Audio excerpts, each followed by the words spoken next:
Welcome to Best Picture This, where it is always Oscar season. I'm Mike. And I'm Brian. In this show, we reevaluate every Best Picture nominee from the 21st century and decide whether to keep it or kick it from its Oscar pedestal. And kicking things from pedestals is a pathway to many abilities some consider to be unnatural.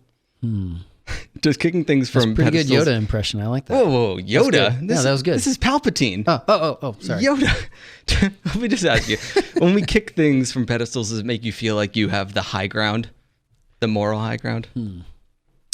I do enjoy kicking things because from when pedestals. Obi-Wan had the high ground, it did not go well for Anakin, if you'll remember correctly. I do remember that, yes. All right, enough of that. In 2005, the nominees for Best Picture were Good Night and Good Luck, Capote, Brokeback Mountain, Munich, and Crash. But today, we're traveling to a galaxy far, far away to look back at another big release from the year, the movie Star Wars Episode 3, Revenge of the Sith. The director, George Lucas. Here's the trailer.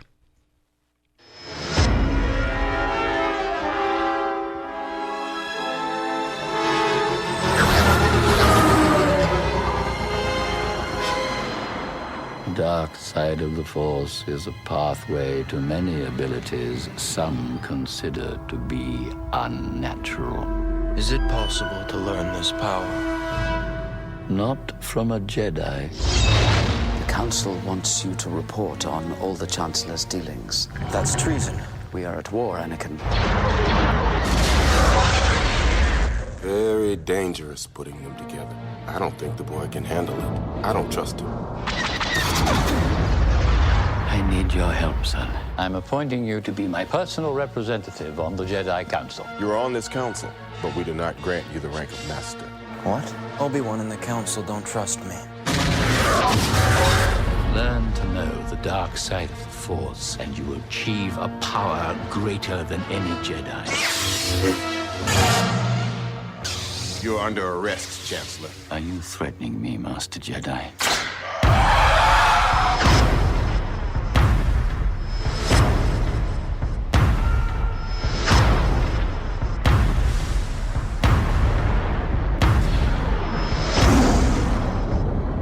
Every single Jedi is now an enemy of the Republic.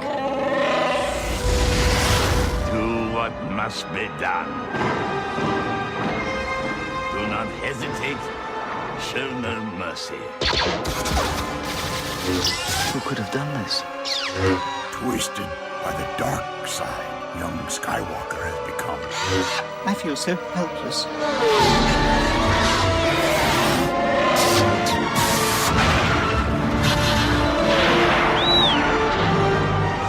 Chosen one!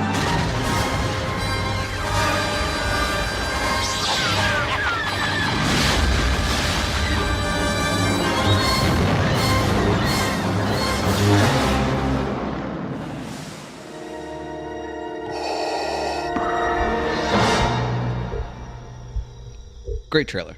Yeah, good trailer. Fantastic. Has there ever been a movie that is more closely tied to its soundtrack than Star Wars? I mean, putting them all together, I guess. I don't think so. I think Star that's fair Wars, to say. wow. Yeah. I mean, a lot of the John Williams, like E.T. and Indiana E.T., Jones, Jurassic Park, yeah, Jaws. True. It's amazing though, because I think that's what I think of as soundtrack. That's what soundtracks are supposed to be like. And then a lot of the movies that we've talked about are more like, they're symphonic sometimes, but they're more like just swelling mood kind of amplifiers rather than a tune, like an actual tune to like a melody that like associates you with the character. I think the difference is genre. You're talking about it's true. Drama compared to adventure movies. Adventure, you want more of that mythos, I guess. Yeah. All right, let's see. Where are we here on the notes? This movie was nominated for one Academy Award. Oh, which one? Best Makeup. Earned. Palpatine, blah, blah, blah. The Academy of Science Fiction, Fantasy, and Horror Films, however, this ate up. It won Best Science Fiction Film. I'm here for it. My friend said that this is not science fiction, it is space opera. Oh, God. So that's interesting. It won Best Music. Although it's interesting, like, how do you give John Williams continued to give him credit for like the same themes he wrote like a long time ago. I don't know. It was also nominated for in the Academy of Science Fiction, etc. film awards. Hayden Christensen was nominated for Best Actor. Natalie Portman for Best Actress. Ian McDiarmid for Supporting Actor. Oh, yeah. You love that. 100%. Best Director, Best Writing, it was nominated. Oh, gosh. I know. Best Costume, Makeup, So Special Effects. this was just basically the fanboy awards. It was basically, like Star Wars equals this. And here's another one that I really enjoyed. I had to go deep into IMDb lists for this one. But this won 16th place in the Best Foreign Film at the Turkish Film Critics Association that year. So I thought you would like that one. I do. This is the only Thought right. This is the only Star Wars movie that did not receive any Academy Award nominations for Best Visual Effects. The budget was $113 million, and the box office was a cool $868. Wow. It's kind of just fun to say that number. That's crazy. It was the second highest of 2005, behind Harry Potter. This is kind of funny too. There's a firm that did a study that said that this movie cost the U.S. economy $627 million in lost productivity because of employees who took a day off work or reported in sick to go watch it. Huh. Sort of like you with The Matrix. Yeah, I don't really buy that though, because I could have taken know a how day you off can- and taken naps all day, right? Yeah, that's giving a lot of credit to U.S. workers, how productive they are. Yeah. It's your vacation time to use any way that you'd like. PTO. Exactly. Okay, so we are going in this episode to do our Farley Awards, Golden Takes, question, Imagine, Trivia, Keep It or Kick It. But first, our Farley Awards for the most awesome moment of the movie. And how do you choose just one in a movie that has this many, Brian? You That's can't. the real question. You can't. Here. So I'll say That you have five? I've really got one, but I'll say the best umbrella thing about this movie is Ian McDiarmid as Palpatine. He's so good. But one of my favorite moments, I think, with him is when he reveals to Anakin that he knows the Force. And I have a clip from This is the same clip I gave Mark. and it's Thank you, Mark, It's different. for producing illustriously. My mentor taught me everything about the Force, even the nature of the dark side. You know the dark side? Anakin, if one is to understand the great mystery, one must study all its aspects, not just the dogmatic, narrow view of the Jedi. If you wish to become a complete and wise leader, you must embrace a larger view of the Force. I love this speech because I think it kind of is my thesis, the thesis of my entire reaction to this movie. So the reason I don't like biopics, I've went into this a billion times, is because they all feel the same. They promote that narrow, dogmatic thinking that Palpatine is talking about here. Biopics are like the Jedi Order. I think so. I think they are the dogma. But How this, are you not saving this for your golden take? because I've got so many good golden takes, Brian. I'm going to be filling this episode to the brim. But this couldn't be any further from a prestige picture for a lot of reasons that I'm sure we'll get into. It is the dark side of cinema, and studying it, Brian, deepens my understanding of what makes film great, which I think is diversity and creative risk, which is the key, creative risk. You can call this movie flawed, and I would not argue, even though I kind of don't like that term because it sort of assumes that there is a right and wrong to art, which I think is just the wrong way to look at it. But personally, I wouldn't love this movie half as much if it weren't for all the things about it that make it kind of clunky and kind of weird and very unpolished. Come to the dark side with me. Come on. Well, when we started this podcast a year ago, almost exactly. Yeah. Wow. Yeah. I had my sort of mantra with it was I don't want to come in and trash movies. That's just like we're picking movies that are good. I mean, whether they're great or not, that's kind of the real question. But they're all good. So, I'm trying to withhold my negativity toward this movie because I do think that there are a lot of things that I don't like that don't really work, but this scene that you're talking about is also I think is tremendous, and Lucas is going for a home run with this movie, You could not come up with a bigger, badder sort of character arc attempt to say, going from the chosen one to save the galaxy to now he is turned to be the destroyer of the galaxy, basically, or the leader of, the darkest, from the brightest star to the darkest hole. And in the galaxy, we're not talking about a town or the world, the galaxy. Yeah. So I love, that's like Shakespearean ambition. Yes. And yes. I love that about George Lucas. He said that he wanted to create a mythology. Like, how cool is that? How great is that? And that's like a creative energy that you have to admire. Palpatine in this is like, and Ian McDermott also talked about this being like Othello. Like he's manipulating people, and he does it very well. Like, there's a lot of great writing as far as like how he does his manipulation. Yeah. He says so many true things. The Jedi Council doesn't trust you. The Jedi way is narrow. That's true. It is narrow. Mm-hmm. But I also love how calm he is. Anakin draws his lightsaber in this moment, right after the clip, mm-hmm. and could kill him. And he actually says, "Are you going to kill me?" But he says it's like quietly. And Anakin, that's when Anakin's character is like the most intriguing, is right there. Because he could kill him, and he knows that he probably should, as far as like saving the Jedi, but he doesn't. And Star Wars does this multiple times. This is why I love Episode 7. A lot of people didn't like Episode 7 that much. We could talk about that later. We should do another episode. Is that The Force Awakens? Yeah, we should do an episode on 7, on The Force Awakens at some point. But anyway, he has some wisdom beyond what Anakin has, and that's clear here. And the question is, should he get it? And he feeds off of Anakin's ego the whole time. Absolutely. By basically saying, instead of telling you what to do and think like the Jedi do, mm-hmm. I'm just going to set the table. I'm going to sort of make implications, and then I'm going to let you come to it. And in that scene, he's saying, "Are you going to kill me? You have the power." And he's always kind of trying to remind him that you're the one with the power and the strength here, not me. All that said, as much as I admire that on an ambition level, the time when I actually felt the most emotionally moved by the movie, which is why it's my Farley Award, is when Obi-Wan is saying, "You are the chosen one." It was said that you would destroy the Sith, not join them. The great irony. And he's recognizing the arc that was there, that Lucas has pulled off. You're going to bring balance to the Force, not leave it in darkness. That's a great line. And then the real sort of tearjerker, "You were my brother, Anakin. I loved you." And he has just basically killed him, or at least that's what he thinks. That's the lie he tells Luke eventually. Mm-hmm. But no, he says that Darth Vader killed Anakin. Yeah.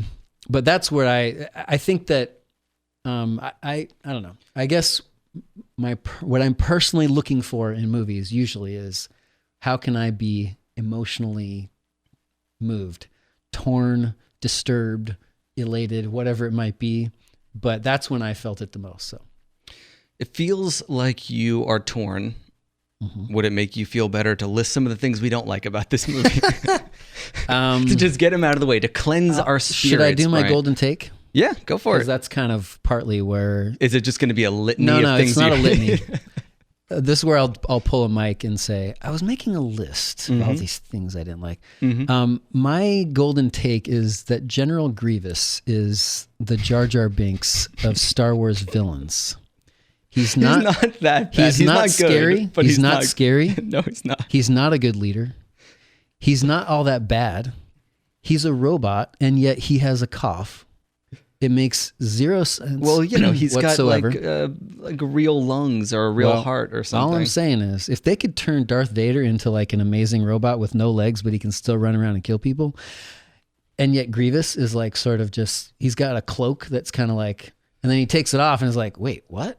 He's just a robot. He's like a skeleton. Yeah. But he's a robot and he's coughing.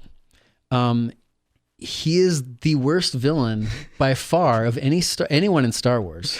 And he's just a space filler too, because he doesn't do anything in this movie except for offer a conflict before the main conflict. The storyline could be excised easily.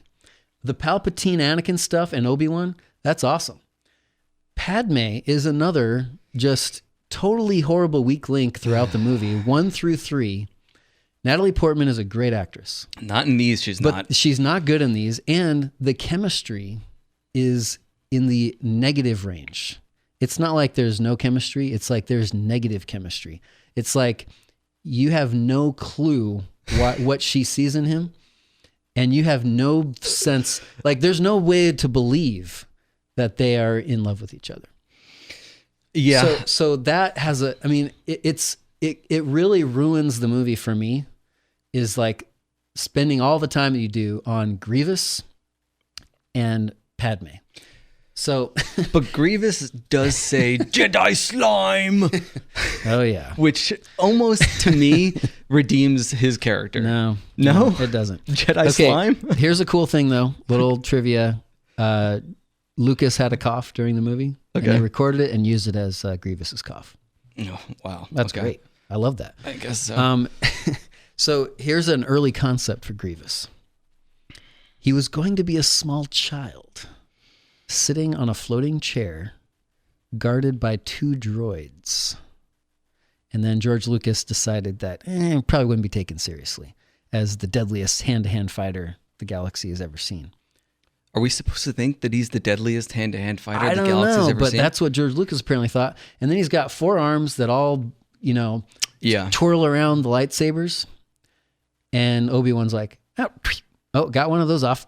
Got another one off. Problem solved. It's sort of like Bane getting destroyed by just flicking a little tube off in the 3rd Dark Knight, which is why that one is troubling.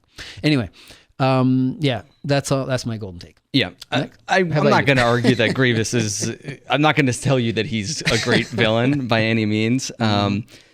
But I'm just going to come right out of the gate, Brian, and just say that this movie is a camp masterpiece. And partly... But is it trying to be a camp masterpiece? Irrelevant. I think it is relevant. Completely irrelevant. Is the dialogue good? No. Oh, no. Is it well cast? Not really. No. I don't think so. Samuel L.? Why is Samuel L. Jackson He can be in this so movie? many movies. He's so good in so many movies. He's but not great here. He doesn't fit here. No. I don't know why he's in this. And also, the movie looks like a video game. Oh, but do any of those things detract from my enjoyment? Not in the slightest. When it comes down to it, that is what really matters. I mean, it's totally subjective. It's art, and who cares? Yes. I don't like some things, and it ruins it. You don't like them, but it doesn't ruin it. That's actually a great thing about art. Yeah, and you know that I respect when artists commit, and I just feel like this movie is nothing but commitment, and it doesn't look or sound or feel like other movies, and I get that can be jarring and feel like a weakness to people. It's jar-jarring. And I think that it would to me too, maybe if it didn't go this far. If it was just kind of clunky, then I would say it's a little bit clunky. But since it's so clunky, I'm kind of chuckling at some scenes, and then I'm like, this is great in other scenes. It's so clunky that it can't be accidental. Like you were saying before, it's not just a melodrama. It's a soap opera with Shakespearean ambitions. Mm-hmm. And there's literal opera scoring and volcano planets. And it's a world where you actually start to look different if you do evil things. Like your eyes and your voice will change. Hate is that powerful that it literally makes you into a monster. It literally leads to suffering. Let's hear another quick clip of what corruption of the soul sounds like. This is Anakin after the moment you talked about before when Obi-Wan beats him in their climactic fight. Single greatest line reading of all time. No, it was, except for then 3 minutes later when he says, no. The Vader no is it's a Frankenstein walk with you have to turn down the sound. It's pretty bad, but I talk about my affinity for subtlety a lot on this show.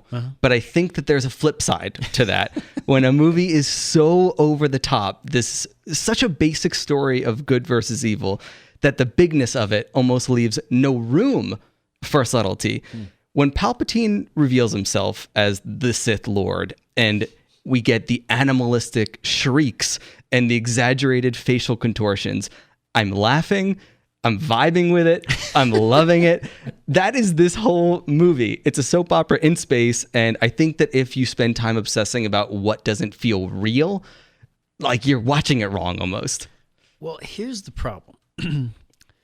You said before you got to judge it on its own terms, right? Yeah. Which I totally agree with. And this is why I feel some affinity to a line that I heard in a podcast, All Songs Considered on NPR. Mm-hmm. I like that podcast quite a bit sometimes. And they said, one of the hosts said, if I don't like a song, I try to have the attitude that it's my fault, not the artist's fault. Mm-hmm. And I think that is actually a very healthy approach to art. You know, because if I say, oh, that's just bad, it might be because I don't understand it. I'm not giving enough of a chance. I'm taking my own preconceived notions into it and judging it on something that the artist had nothing to do with. Yeah. That's not their fault. And in fact, if a lot of people like it, well, maybe I should be trying to figure out why. And you know, maybe that can expand my ideas. I don't think that applies to this movie because it's a Star Wars movie.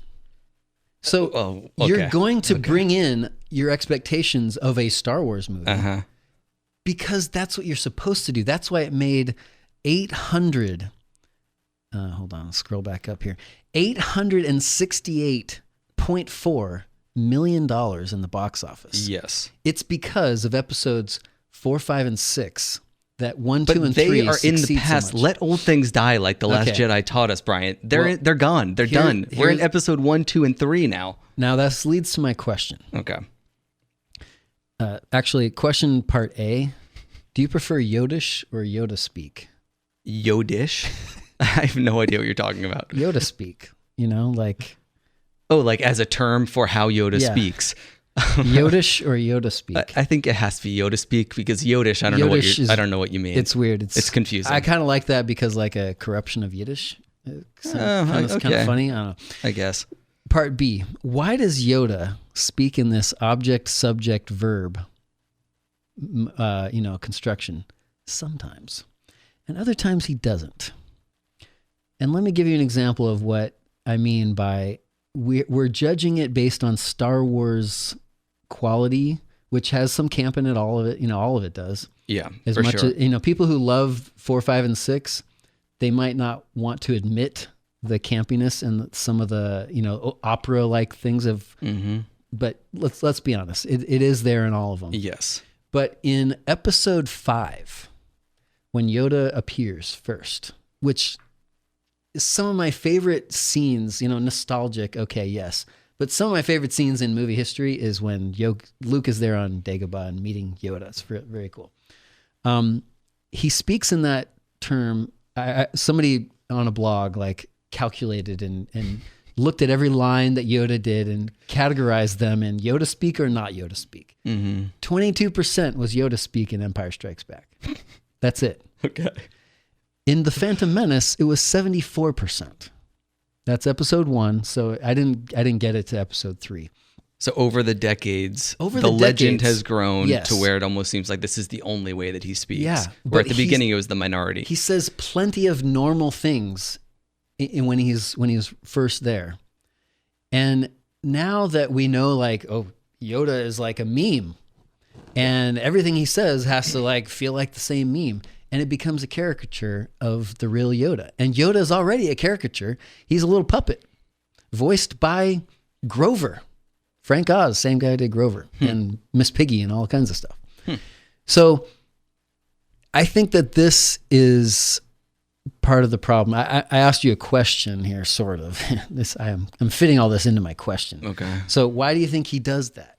Why do you think that he only spoke in 22% Yoda speak in Empire, and now he does 74% in Phantom Menace? Yeah, I think it's because of that mythology and the legend growing and that sort of almost being what people expect after decades of knowing this character. And honestly, I think that that's the problem. I mean, it's not the only problem with these prequels. There's a lot of problems with the prequels. Yeah. But I think that those expectations are what ruin movies like this. And I think one of the reasons that I try to shed all of those is because, I mean, if your expectations are so high, I don't know where that's coming from, because Attack of the Clones before this is garbage. It's terrible. And Phantom Menace, I like to find things to like in that movie, but there's also plenty of things not to like. The pod racing is cool. The pod racing a lot of the scene is action cool. in all of them is good. I mean, the Darth lightsaber Maul, stuff is great. Fight Especially scene is Darth Maul. really cool in episode 1, but like I can't really find much to like in 2. So if we're going off of just expectations of what happened before, why are we basing them off of movies that came out in the 70s when we just had 2 that we didn't like that came out right before this? Why am I going at midnight for episode 3 to be in the first showing, which I did? So 1, 2, and 3. My question is an extension of this, so I'll just ask you. So for a movie, is it safe to say for a movie this hated? Is that a fair term? Yeah. Okay. For a movie this hated, it's been the butt of jokes for almost 20 years now. It has an 80% on Rotten Tomatoes. Yeah. And it made an incredible, almost $1 billion when it came out. The most of those 3, I believe. I could be wrong. It should be. Of episodes 1, 2, and 3. Yeah. So how do you explain that? 8 out of 10 critics would recommend it, even as they sigh about it when they talk to their buddies. I think that it suffers from trilogyitis. You know, you lump the trilogy together. Like we have the one trilogy. I mean, it's hard when there's 3 trilogies. You almost like have to, you characterize them. Which trilogy do you like the most? You know, that's kind of how you feel about it with Star Wars. At least if you're a big fan, like I'm a big Star Wars fan. So you think of, well, the prequels are bad. The 77 to 83, whatever that is, 81, those are the classics that you can't really touch. And then 7, 8, 9 is kind of divided on, for the most part, I think most people I think like 7, 8, 9 if you're a Star Wars fan. But Return of the Jedi is not very good. There's some great stuff in it, but the descent into kind of, it suffers from a lot of the same kind of dialogue problems and other kind of things, I think. The original trilogy is goofy. There is goofiness in it, yeah. There is greatness in it too, and I love the kind of almost like lo-fi charm of the early, of especially the first one. But I mean, we hate Jar Jar Binks. We've got no patience for Jar Jar Binks, but we don't mind the Ewoks, who take up almost half of Return of the Jedi. What's that about? The Ewoks are a little bit... No, I don't think we can compare the Ewoks and Jar Jar. Why? Jar Jar is on his own planet. Jar Jar is incredibly annoying. I would like to see a Jar Jar fighting Grievous, though. That would be interesting. Or actually just a dinner. I don't think he would win. He's got no skills. My dinner with Andre. But he's got no nunchuck skills or anything. Jar Jar and Grievous having dinner together would be cool. The original, movie. You have kind of silly characters. You have dialogue that's not great. You have things like the Ewoks. I think the difference, though, is that we saw those when we were kids, and then we grow up, and then these movies come out, which also, again, are made for kids, and then we're upset that they're not made for us as grown-ups, and we resent them, and then we attack the things in them, a lot of which have the same sort of tone that the original had. So I don't really think that it's very fair what we're doing to George Lucas here. He's trying his best. I think we should cut the guy some slack. Yeah, I won't say anything negative about him anymore, because I admire the Shakespearean ambition of the story arc, and I think that he deserves a lot of credit for that. You said creating a franchise like this out of nothing. Think about what Star Wars has become. You know, it's astounding. Yeah. You made a comment before about how this doesn't feel like Star Wars.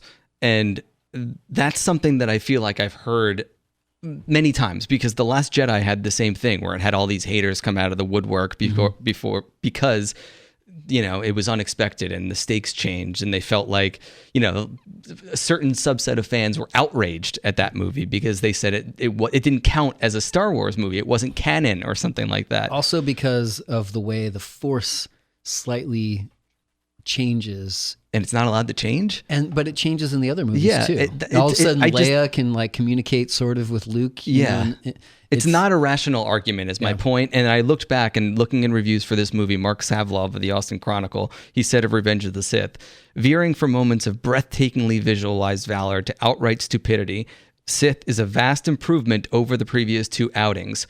But still in all, it's not Star Wars. Give me a break. It is Star Wars.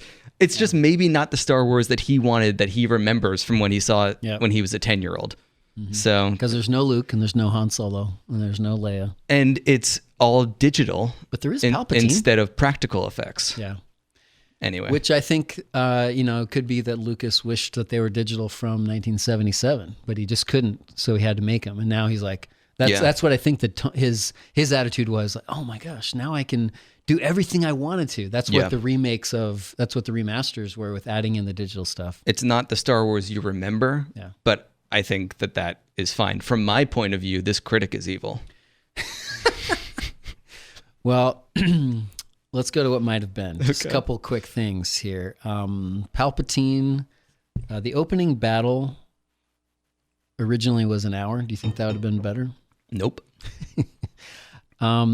There's an alternate ending in the Xbox game. That's canon. Canon can come from anywhere. Yep.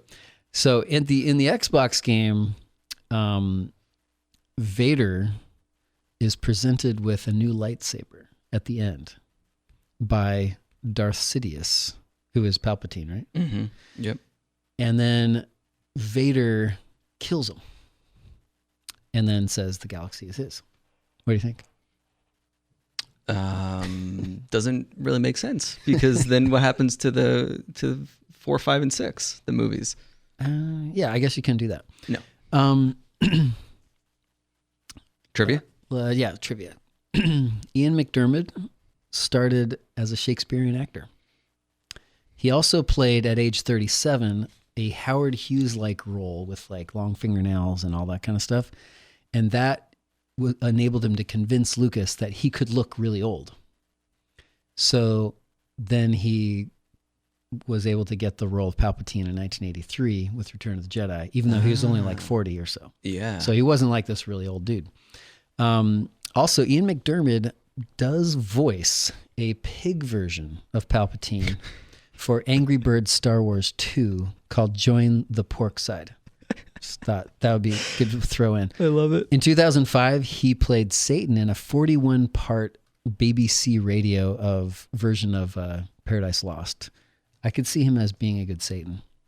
Yeah, I mean, he pretty much is Satan in this movie. Hayden Christensen gained 24 pounds of muscle, ate 6 meals a day so he could look a little stronger and tougher. He's all grown up. Gotta love that. There's 2,000 visual effects in this movie. There's only 350 in episode 4. Keep it or kick it, Mike. Is this going to be in your top 5? It's going to be a tough call. I mean, if it is, it would be squeezing into that 5th slot. I don't know. I don't know. I'm not going to say. You talk this up. I'm not going to rule it out. It is. It's a consideration. Making me sit through an episode on it. Let's just. But I can't get over the fact that Padme, is that the wife's name? Mm-hmm. She dies of a broken heart in this movie, and I can't get over that. So I don't know. That's going to be your tipping point? I mean, Padme... No, I just wanted to bring up another dumb thing about this movie, that she dies of a broken heart. Padme is a very, very big weak link, which again is surprising because of how good Natalie Portman is. See, I don't think that she's good. I think that she's actively bad in these movies, but I think that she's great working with good directors. Like Black Swan, I think that she's amazing. I think that she's great in Closer, but there's something about Lucas, maybe the one take thing or working in front of a green screen that does not bring out her best qualities. I think it's the dialogue. The dialogue is bad. Yeah. I mean, no matter how good of an actor you are, there's got to be some good dialogue in there. Yeah. I will kick this movie. It was on the very bottom of my list, and it crept up to be, it's probably top 20, top 18-ish. It's in your top 20. It's in my top 20 for 2005. All right. Well, it's not bad. I mean, it's better than top 30, I guess.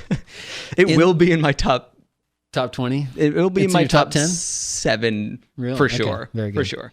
In the next episode, we're going to talk about King Kong, Peter Jackson's epic movie about insects and slugs. We want to, but not apes. We want to hear from you. First of all, is Star Wars Revenge of the Sith the best of the prequels? I think it's got to be. Come on. And is it the best Star Wars movie ever? I think it's got to be. Let us know. We're at bestpicturethis.com on Spotify, Apple Podcasts, or wherever else you listen. We're also on Facebook and Twitter at Best Picture This. And for 15 years of golden takes, head over to Letterboxd, where you'll find me, Mike Cavalieri. To support the show and select a bonus episode, visit patreon.com/bestpicturethis. Thanks to NZF, and the illustrious Mark Gilliland for producing. Is this episode really over now? I think so. No.